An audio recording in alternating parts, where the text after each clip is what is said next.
मेरे बॉयफ्रेंड ने होटल में मिलने बुलाया। मैं हॉस्टल में नई नई रहने आई थी।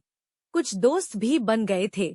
हमारे ग्रुप में लड़के और लड़कियां दोनों ही थे। लड़के लड़कियों के बीच इतना खुला माहौल मैं पहली बार देख रही थी। हर कोई मुझसे दोस्ती करना चाहता था। सबसे ही मेरी अच्छी दोस्ती थी, पर संजय से कुछ ज्यादा ही हो गई थी। हमारे बीच ऐसा कुछ भी नहीं हुआ था, पर हाँ, शायद दोस्त से तो कुछ ज्यादा हो गए थे। पहली परीक्षा के बाद घर जाने के लिए ट्रेन का रिजर्वेशन कराना था। वही बात चल रही थी कि संजय ने कहा कि यह काम वो करा देगा। मैं भी निश्चिंत हो गई थी। होते होते परीक्षा का अंतिम दिन भी आ गया। उसने पहले ही बोल दिया था कि परीक्षा के बाद मेरे घर से टिकट ले लेना। दोपहर को परीक्षा समाप्त होने के बाद मैं उसी के घर जा रही थी।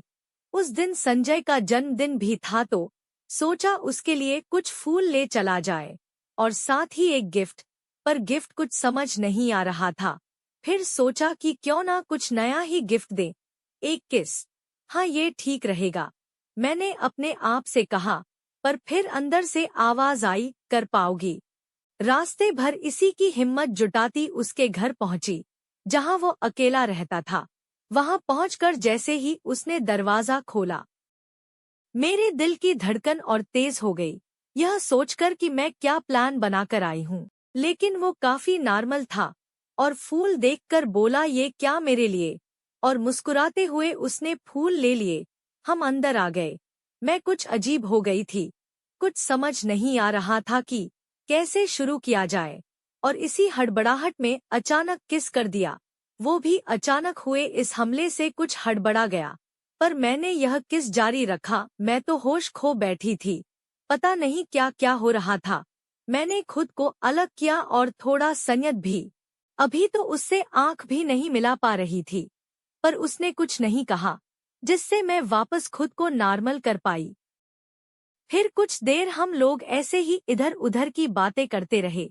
मेरी ट्रेन का समय हो रहा था, इसलिए मैंने उससे टिकट मांगा।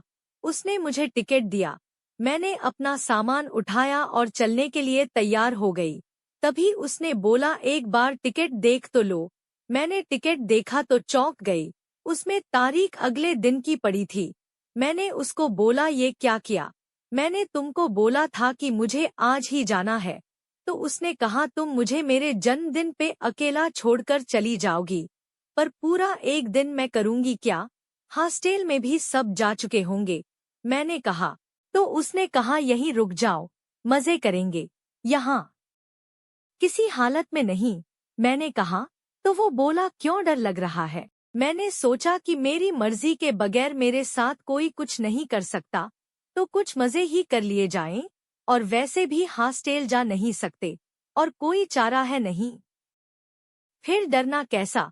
बस यही सब सोच के मैंने हाँ कर दी। मेरी हाँ सुनते ही उसने कहा, अब देखो हमारी शाम क्या रंगीन बनाता हूँ, कभी भूल नहीं पाओगी। इतना कहकर वो कुछ इंतजाम करने बाहर चला गया और मैं वहां अकेली रह गई। अब इतनी देर मैं क्या करूं, यही सोच रही थी।